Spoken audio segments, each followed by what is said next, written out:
The PGA did a study 3 years ago in the UK and Ireland that found of the 22 or so million people who play or consume golf in some way, shape or form, of the portion of those who play golf traditionally on a course, on like a full-length course, only half of those people actually identify, as they called it in this research report, as a golfer. And the other half that didn't, it was largely either because they didn't feel, again, quote unquote, good enough to be there, or that they thought golf was too elitist.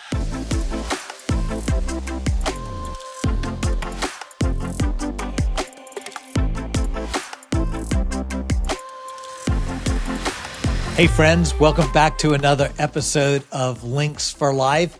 We're going global again this week. I have as my special guest, Kris Lynch, who is a fellow podcaster, fellow golf podcaster. And so this is a really fun conversation. Kris is the founder of Golf Yourself Healthy. And if you're like me, when I've heard that title of his podcast, I was immediately intrigued to know, well, what is this podcast all about?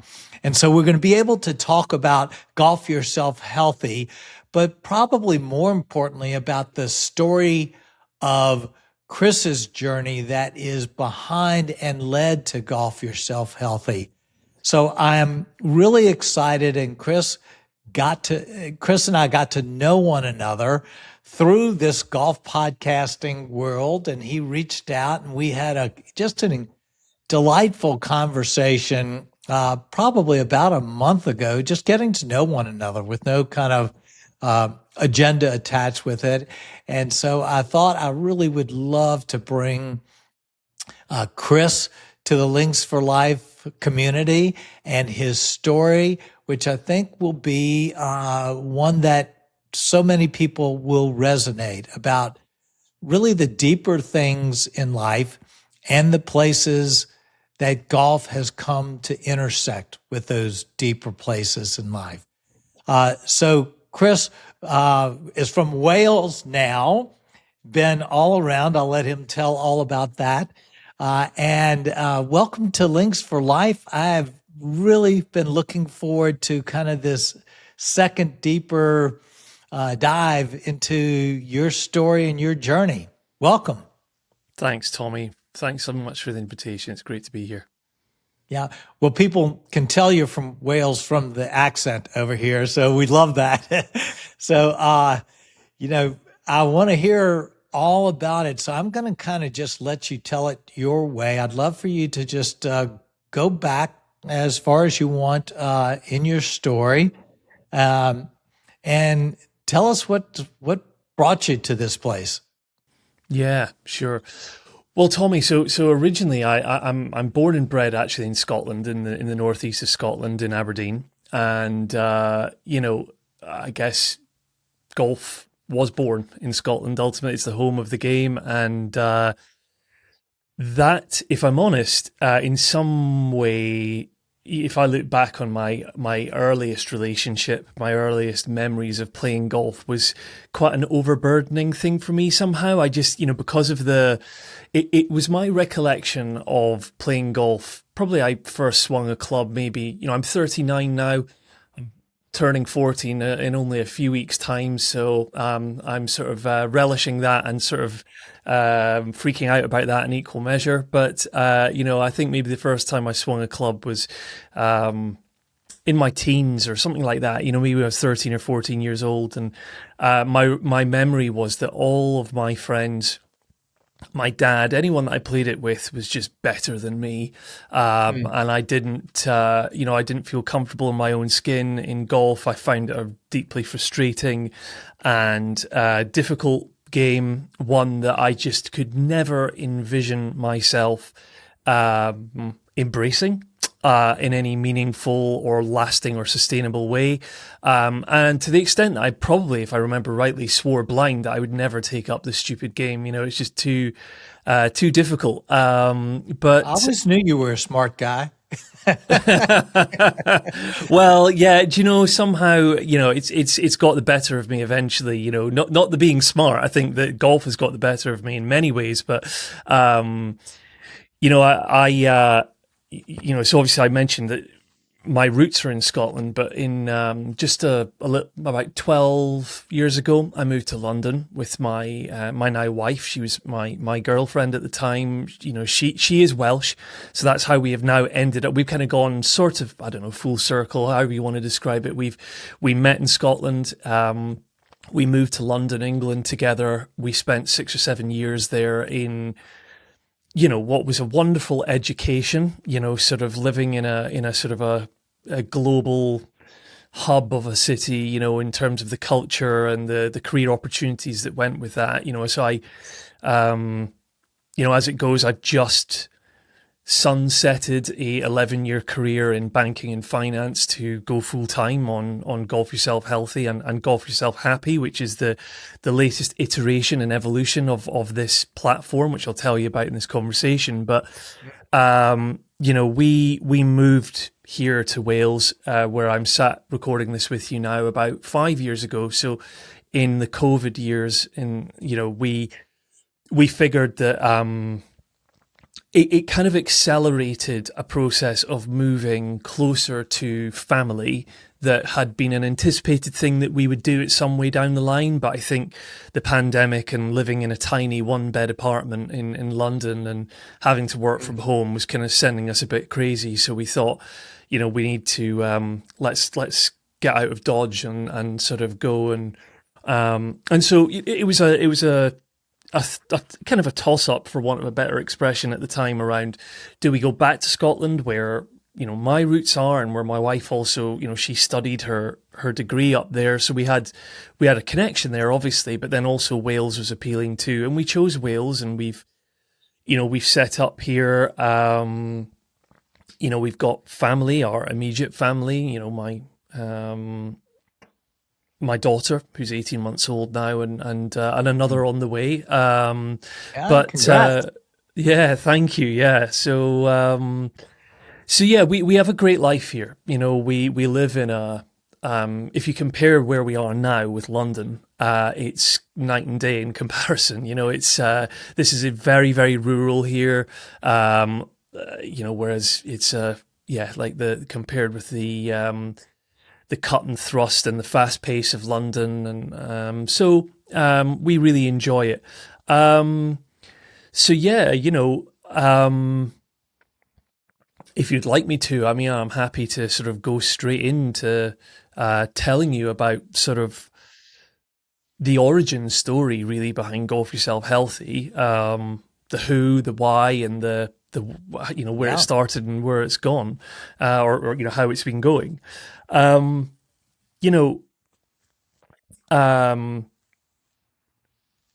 I always like to frame this in a way which is, as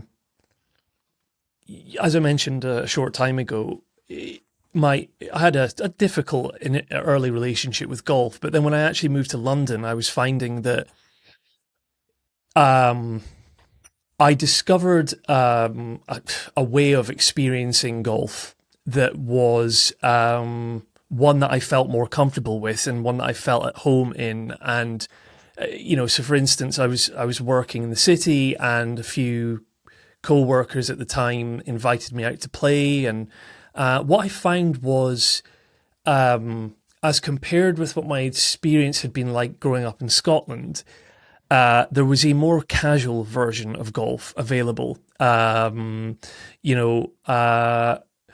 I might almost because I have family in Florida, like my wife's sister lives there, and I almost compare it with Florida in some respects, because there's London's so big and Florida's so big, almost from a golf standpoint. You've got everything across the spectrum, Tommy, right? In terms of, you've got the really prestigious elite courses, if you want to go there, that are steeped in tradition and probably have very strict dress codes and things like that. And on the other end of the scale, you've kind of got munis, or you've got things where you can, turn up and play a little bit more casually, right? And it not be too overbearing. And I think I started playing in a place called Richmond Park in London. It's really, nice, welcoming place, had a lot of other beginner golfers there. And I was just finding that like during the week I was heading out after a hard day's work, and golf was a place to decompress. I absolutely wanted to get better. I desperately wanted the handicap to come down. And I think that very much, in many ways, that probably,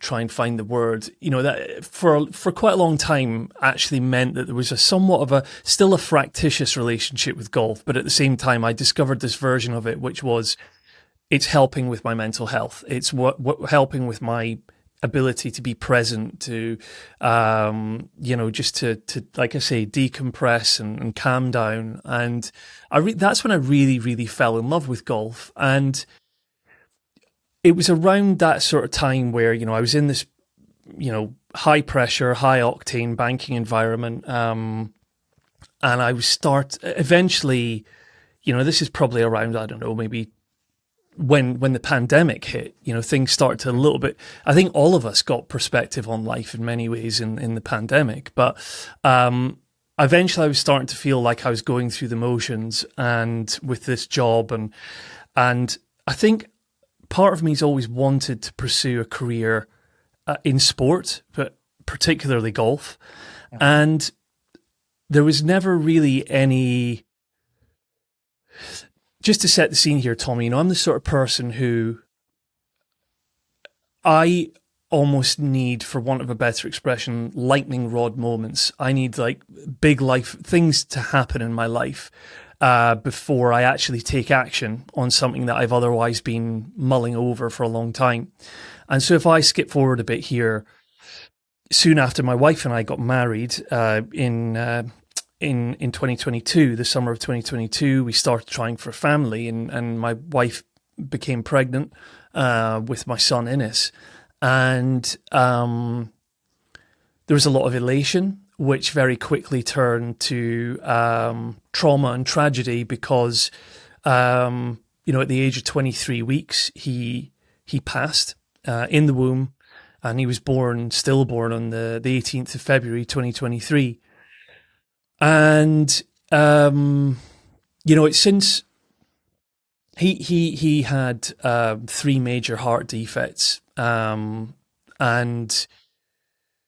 that we've since discovered were caused by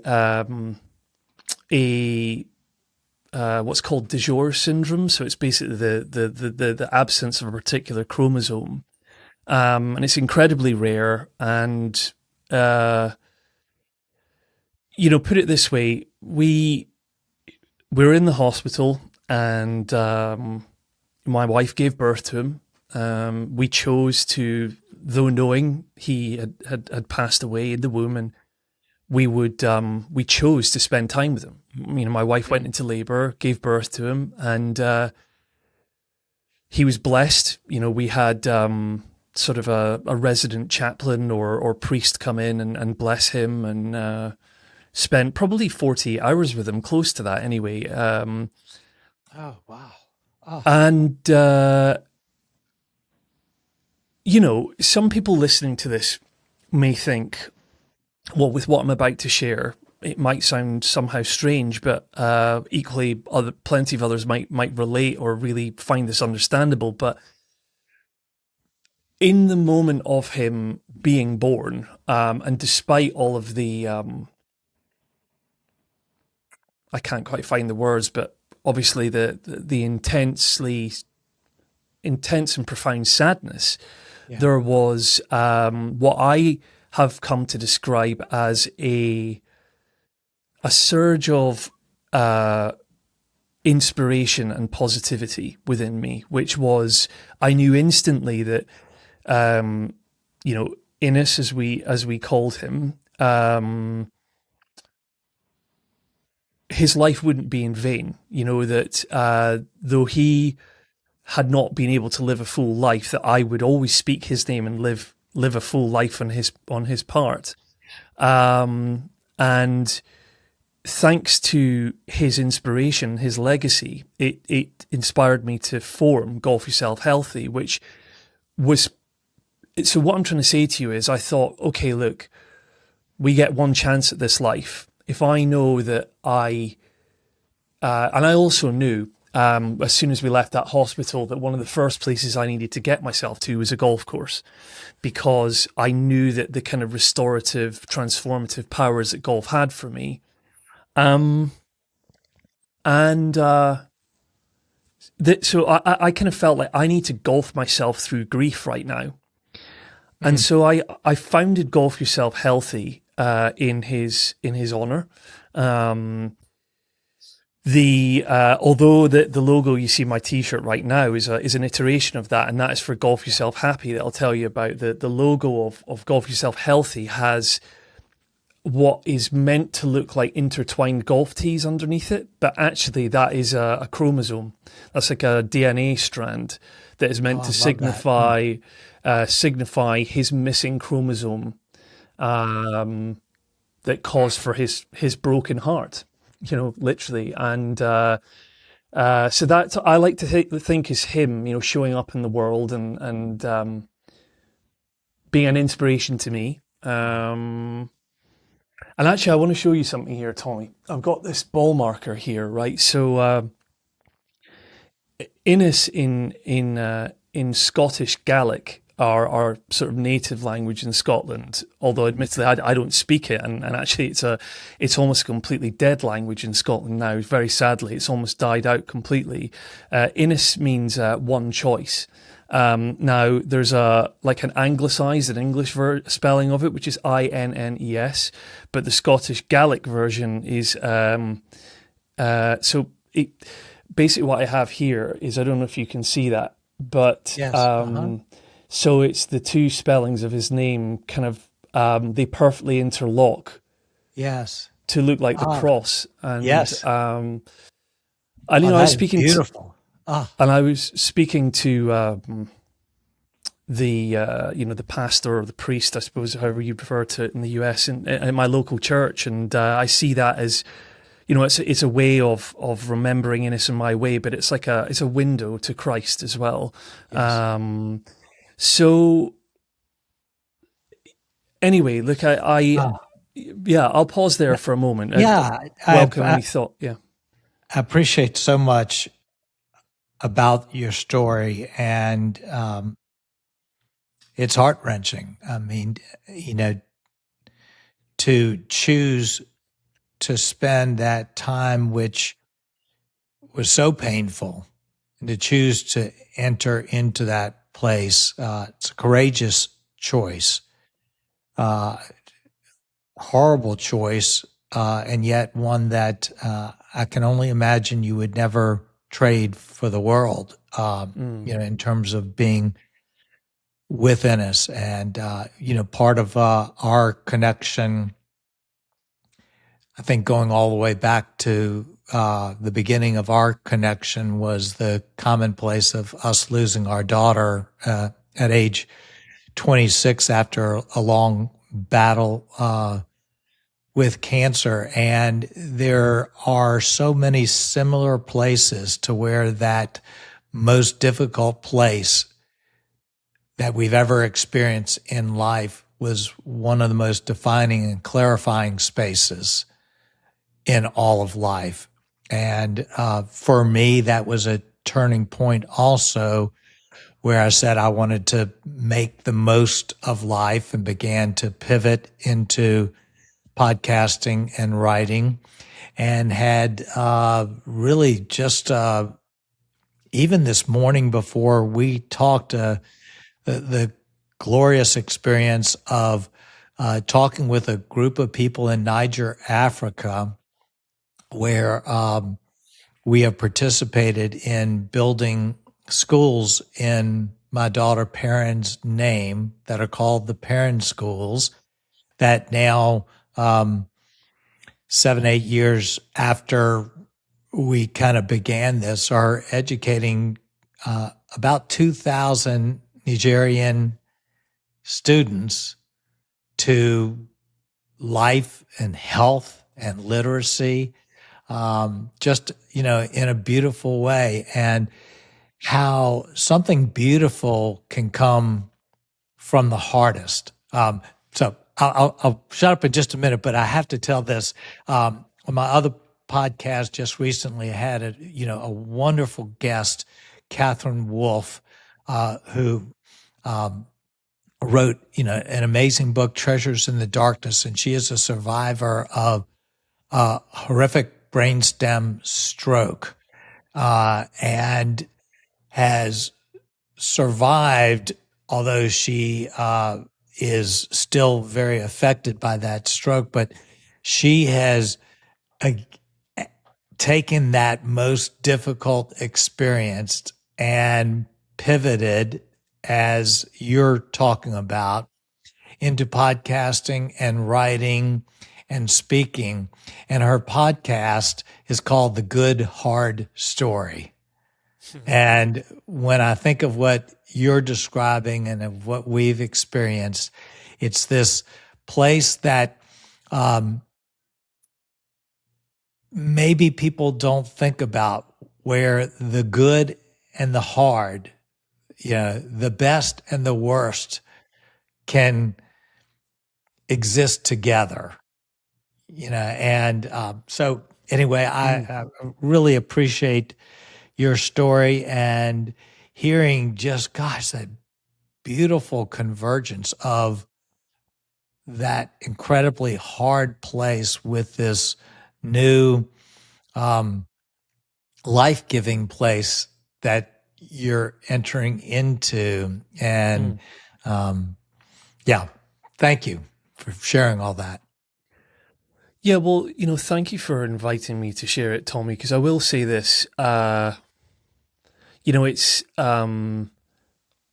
a little over 3 years since Innes passed, and I would say that for the first 2 years following his passing, I was very open about it. I would speak openly about what happened, and I would tell his story. And then I'd say within the last year, which, to be honest, maybe is in large part because my daughter is here now and it's her time, so, but I have found myself, I'm still processing and dealing with a certain amount of, whether it's anger, certainly resentment, towards or about, what happened to him, but maybe also just, in terms of how I'm showing up in the world, feeling like, the reality is that speaking about this, and maybe you've experienced this, I'd love to hear your own experience if this has happened to you as well and your wife, Tommy, but I think some people shy away from, speaking about very challenging things, and people very often, understandably, I suppose, don't know the right thing to say, but it's very easy, just as easy, if not even easier, for them to say the wrong thing and to say something that really triggers you. And that, I think that in my case has caused some resentment to the extent that I've kind of, maybe dialed back almost a little bit around just how much I talk about Innes. But I always come back to and remember, I made a promise to him that I'd tell his story and speak his name. And I think also what you just said a moment ago there about the good, bad story. Did you say, is that what it was called? The good, hard story. The good, hard story, the good, hard story. And I think I've retrained in the last 6 to 9 months as a health coach, and I'm taking that into golf now. And something that I've been looking into as well is just this idea of, and which you, I think, have probably seen with Golf Yourself Healthy, for example. One of my taglines was "Embrace the rough and cherish the fairway." I love that. Basically with the meaning, which is that leaning into adversity, as opposed to actively trying to run away from it will build resilience, and it can actually lead to some of the greatest personal discoveries and some of the biggest sort of positive energy and inspiration that you can channel into good things, and I also the embrace the rough part is probably quite obvious, but the cherish the fairway is meant to say that, especially for me as an average golfer, I don't always find myself in the fairway, Tommy, as often as I'd like to be, but when I am there, I'm sure as anything going to cherish that and be grateful for those moments when they happen, because you just never know when you're going to get back in the rough again and how long it's going to take you to get out of it. Right. So I'm really a big believer in,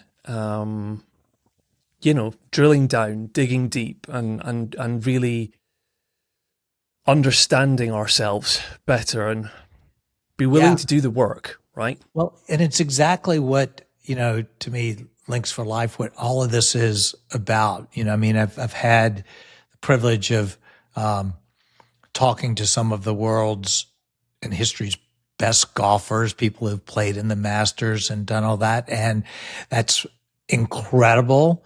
But for most of us, that's not what golf is. And yet it can just as much be a window into our soul. And I've found that embracing the rough, cherishing the fairway is where the richness of life happens.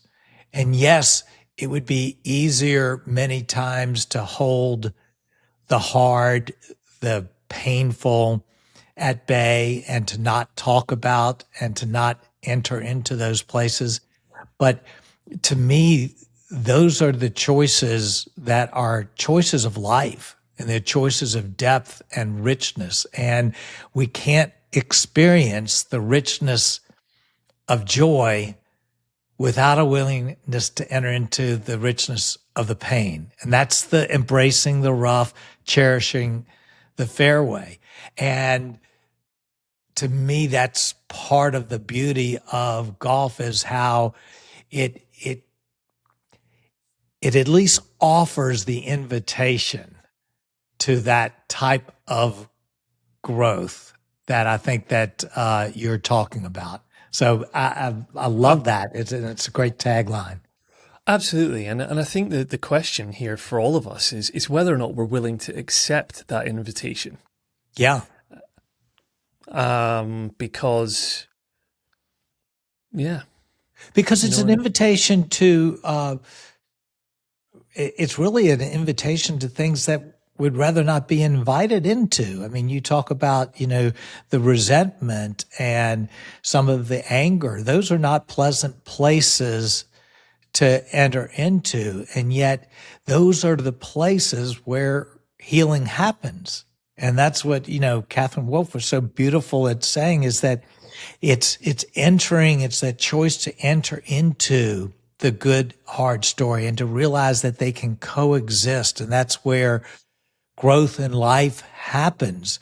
It's where, from my perspective, we find God. That's where Jesus chose to enter into, is the good and the hard all the way through. So, it's, you're right. It's such a hard invitation. It's one we have to, not just one time, but almost on a daily basis, choose to be willing to enter into. Yeah, absolutely. And there's also, I absolutely know that I'm sat here now speaking to somebody who advocates for similar things, but and ultimately that's what Links for Life is about, right? Is this kind of intersection of golf, growth, and God? I think, is that how you put it, right? And as human beings, we I think that, and some of the work that I'm now doing with as a coach is trying to help people come into contact with and identify what their values are. Because I think if we can do that, whether as a golfer first and then as a human being second, or actually if it's the other way around, whichever, it's then we get to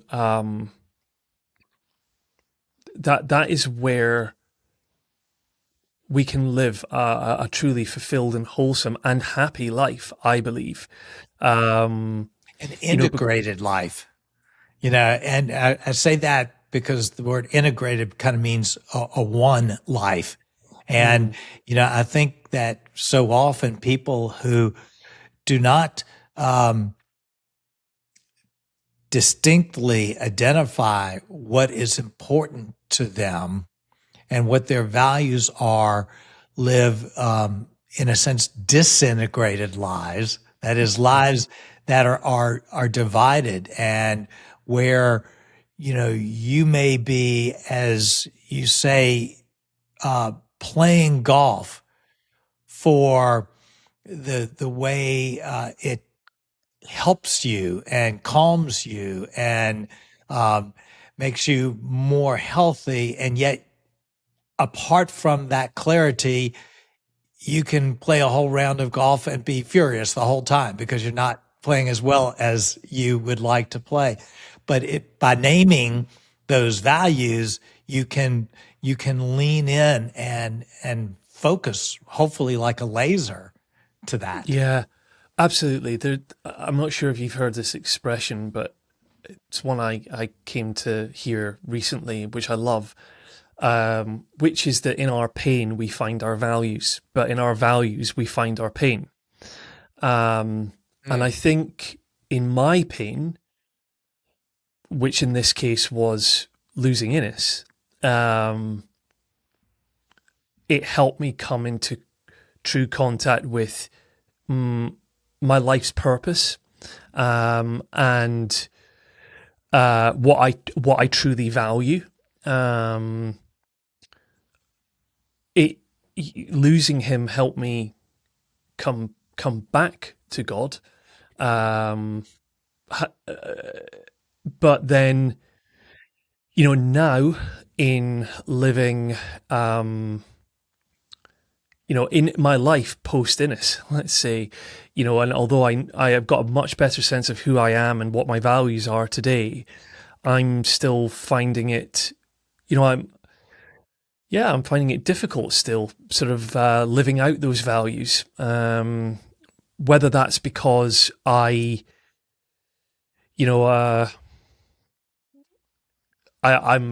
people pleasing, or I'm doing things that I'm trying to integrate into some other.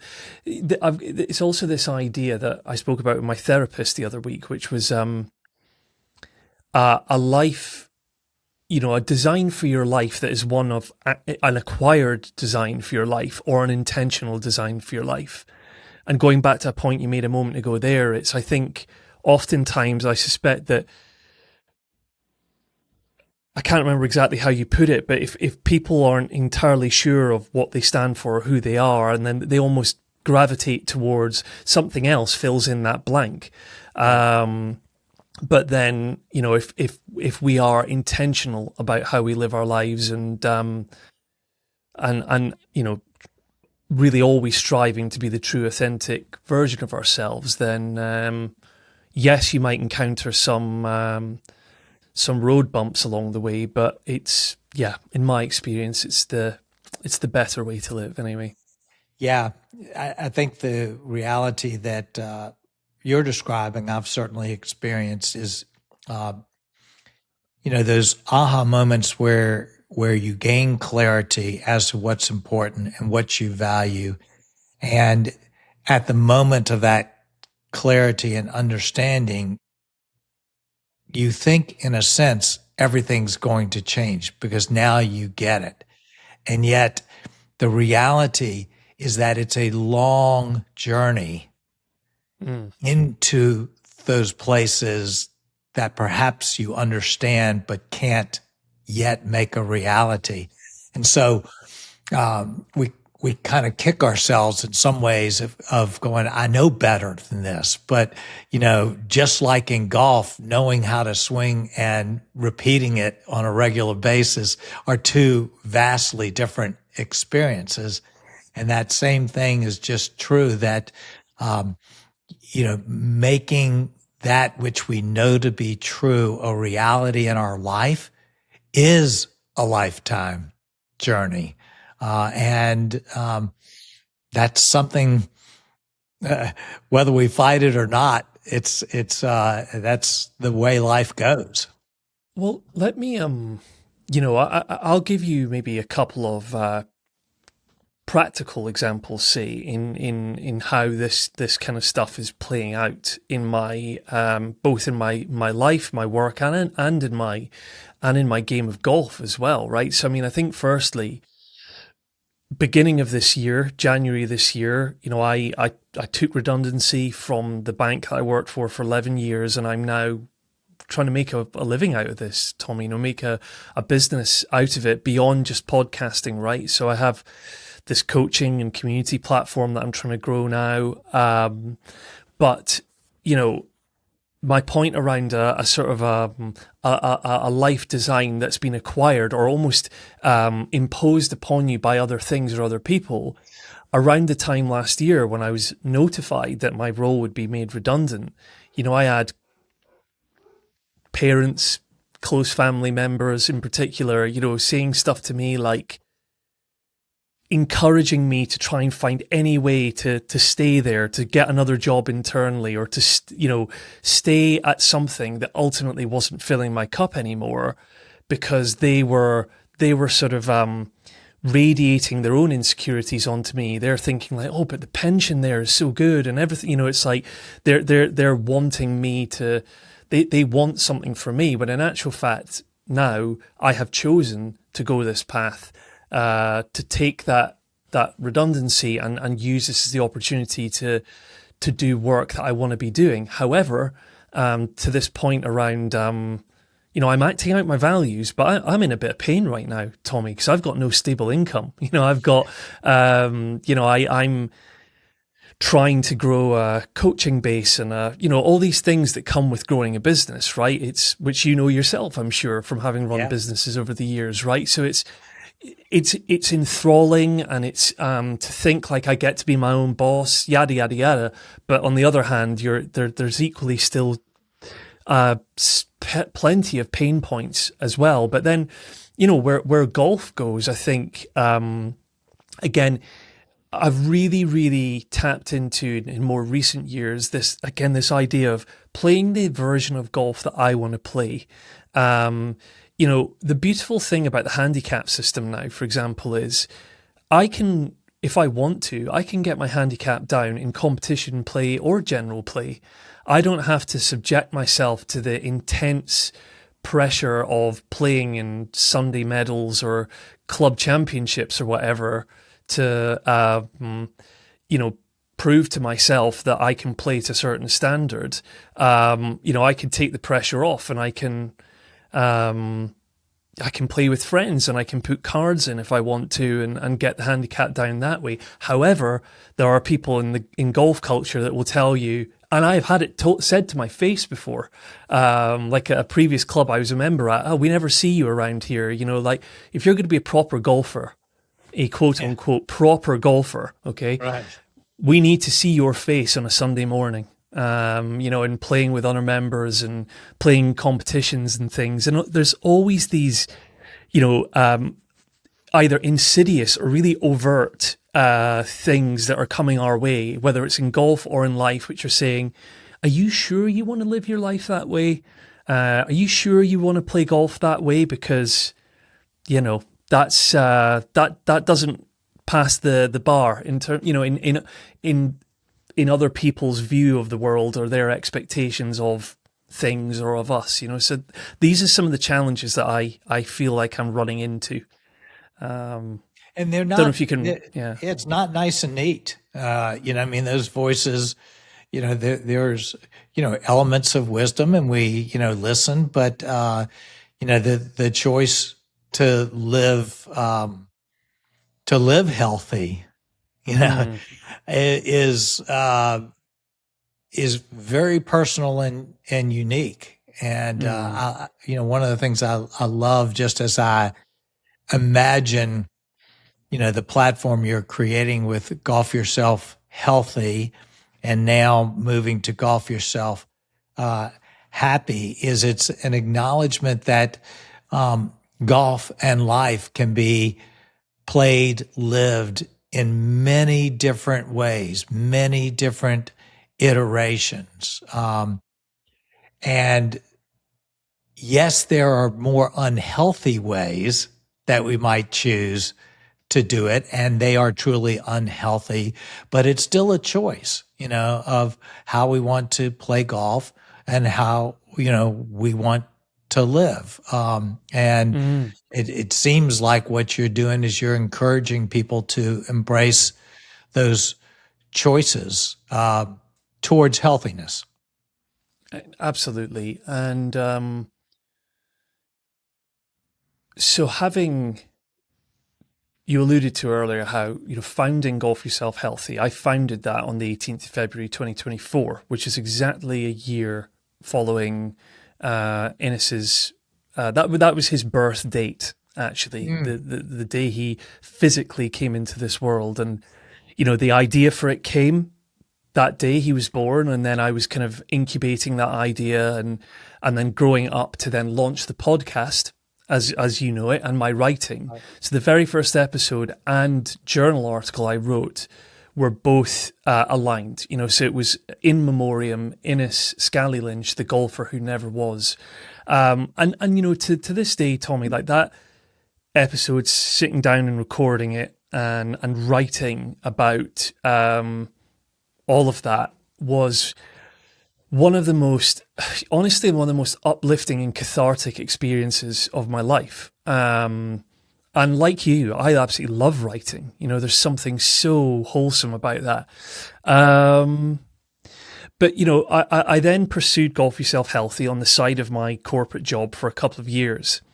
And, Golf Yourself Healthy was born out of my own experience of using golf in that kind of therapeutic-like way. But it was also born out of seeing how, I don't know if the USGA or any equivalent governing bodies over in the US have published similar research, but certainly the RNA about 6 years ago put out a really far-reaching research paper around the health and well-being benefits of playing golf. And I just thought, this is the beginning seemingly of a slightly different narrative or framing that's being put around golf, which in my experience of it up until that time had always been quite performative, right. And then what I discovered was, so my prevailing philosophy when I started Golf Yourself Healthy was golf is good for you.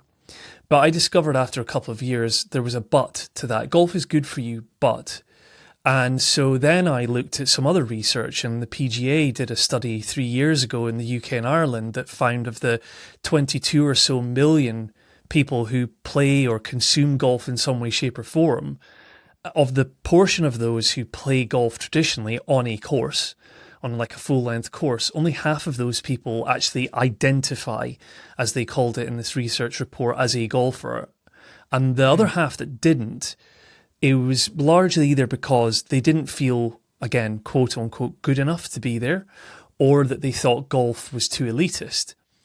And these were just, I could personally relate to those two things from my own personal experience, but then these were anecdotally things that I was hearing and picking up as well. And it's really now led me to this place where I view Golf Yourself Healthy today as a institutionally facing organization where I would go and work with golf clubs or governing bodies or, around the health of the game, the health of the ecosystem, Tommy, right? And, making sure that playing my own part in whatever way that is to help golf prosper into the future and to be as welcoming as it can be to new generations of golfers, but also just kind of to nurture and retain people in this beautiful game, right? And then where Golf Yourself Happy comes in, well, that is like a consumer-facing brand. That's working directly with golfers. Who are those people who, for example, love golf but don't love how it makes them feel? They love golf and they hate golf. Exactly right. Exactly right. You know, so and their reasons for loving golf are probably very similar to many of us, but the reasons for being very frustrated with or at golf are partly external because of those kind of like cultural or environmental factors around golf, but they're definitely internal as well. What's going on in here and the self-talk and what we, how we identify with ourselves and the way we talk to and about ourselves and things. So, and that's why I said to you just before we hit record on this, like I could deeply resonate to that anger episode that you put out really recently. So like I say, I've retrained I've got a coaching qualification now, and I'm really, really excited to work with, to be of service to golfers, basically, in that kind of, who are struggling with these things. I've got a very nascent partnership, I suppose you could call it, with a local golf club here. So the PGA Pro there really buys into what I'm doing, and he's agreed to, so he's coaching his clients on swing and more technical elements, and he'll share clients and I'll coach them on the mind game, I suppose. So, and I can't wait to get to work. This is what I mean about sort of acting out my purpose. Is I can feel internally, even now as I'm talking to you about it, I can feel myself light up. That's so great. And the reality is that if you can direct, coach, inspire people towards healthiness and happiness in golf, there is no way it won't bleed into the rest of their lives. Exactly. Isn't that great? And it's true that it goes the other way, but I think that that golf is a mirror to show us a better way for the rest of our lives is so incredible, and what a great purpose and a great way of going about living a life of meaning. Absolutely. And if I may, Tommy, so the word happy is, for me, it's not just like it's a cute brand name. So I've developed a framework around happy, and how I coach is through habits, acceptance, presence, purpose, and the Y in my happy stands for your call to action. And I think about how, for example, in the biblical sense, we're told that faith without works is dead, for example, right. Or, and I believe that golf without work causes unhappiness, for example, right?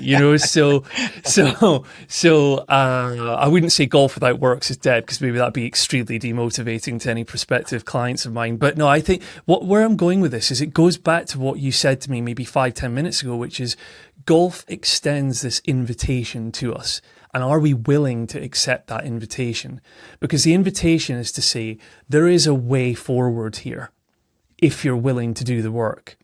And in the very initial conversations I've had with, for example, I'm conducting my first coaching session with this lady on Friday of this week. And, she, for example, has openly shared with me, she's, saying, Kris, I've, my nutrition's great. I work out and I do all the right things, but actually when it comes to golf and, her motivation is getting down from like a high teens handicap down to single figures. And she says, I struggle to put the work in. It's actually putting the practice in and things. So there's something that's telling me here is, and this is this why in Happy, is your call to action. It's your call. It's your call as to whether or not you put the work in. And that's the question for all of us is, there's whether it's our faith, whether it's our golf, it's our lives. There isn't an easy way. We got to put the work in my experience, to get what we, Yeah, and I find, I guess this is just anecdotal, probably one coach talking to another coach, but so often when people have that dissonance between what they say they want to do and the ability to do it, it leads me to wonder whether, in essence, the ladder's up against the wrong wall, that they think, okay, this is what I want. But in reality, that's just the voices of the world telling them what they should want. And they haven't necessarily come to terms with what really matters to them that may not be what the world is telling them they should want. And so the ladder's up against the wrong wall. And when they start climbing, they realize, I don't want to be climbing this ladder. Well, yeah, absolutely. I mean, they're trying to climb someone else's wall, basically. Right. Yeah. And they perhaps could do with looking a bit closer to home, nurturing their own wall, So, yeah. Well, this is such a good conversation, and I think that those who are listening can probably just get a sense of where we're going with the conversation, what Golf Yourself Healthy and Golf Yourself Happy is about. And fortunately, they don't have to be over in Wales to be in touch with a lot of the wisdom and learning that you've gone through, in order to benefit from them. So I think I'd love to just connect as we kind of wind down. How do people most easily get in touch with the things that you are learning, the things that you are sharing? How can they be in touch with who you are and what you're about? Thanks, Tommy.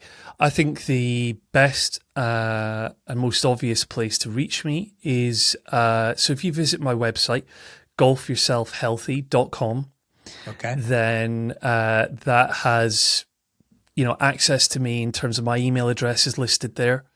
So I'm Kris with a K, Kris at golfyourselfhealthy.com, and that gets right through to me.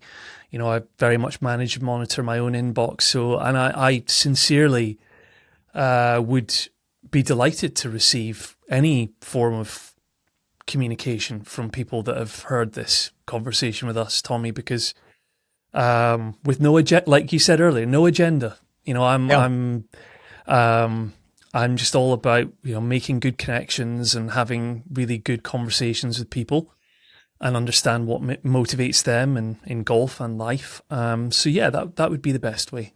And also, golfyourselfhealthy.com now, in the way I've set up my website, acts as a entry point both into Golf Yourself Healthy, which was my starting point, but also it has a link through to Golf Yourself Happy, which, you can access it from that site, or it is also golfyourselfhappy.com if you want to check that out too. So two brands or platforms, but both, doing slightly different things, but sat under this GYH banner.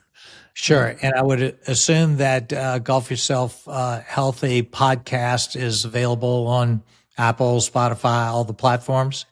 So it's a good question. So I've actually, now that I've launched Golf Yourself Happy, and with it taking up most of my attention at the moment, I've kind of renamed the podcast to Golf Yourself Happy. Now, Okay, great. there are, so yes, it is. It's available Apple, Spotify, YouTube, and all the other audio ones. I'm pretty sure I've got all the bases covered. So that's where I am if people want to find me there. Yeah. Very, very good. Well, I think just based on how much I've enjoyed this conversation, I imagine that podcast, it will kind of hit the bullseye for a lot of people who are interested in Links for Life and enjoy both kind of hearing from the masters of the game and the people who are, trying to figure it out just like you and I are. It's a wonderful, terrible game. Oh, absolutely. It's the good hard game. It's what Yes, it is, Tommy, it right? is. So it's listen, I feel really quite humbled actually that you've asked me on, because like you say, you've had people who've played at the Masters in Augusta before, and then you've got, little old me coming on here. But, sincerely, I appreciate you inviting me on. And, I hope this is the beginning of a long-lasting and fruitful relationship between you and I, and your listener base as well. So appreciate it, Tommy. Absolutely. Well, I was thinking, in terms of calls to action, as you were talking about earlier, I loved, what you're talking about in conversation with your therapist. And it makes me think, what would it be like if we asked, how could I play golf in a therapeutic way?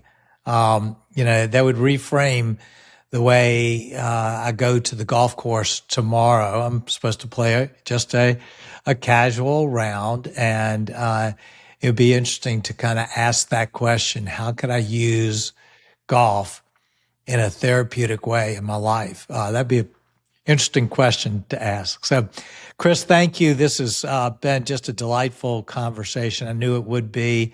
I so appreciate the good things that you're doing, and even the hard places where it all came from. So thank you for being so honest and transparent, and thank you for all the good things that you're doing. It'll bless many people. Please, if you're listening, share this episode. This is what really golf is all about, much more so than a scorecard. So thanks, Kris. Thanks, everybody, for listening.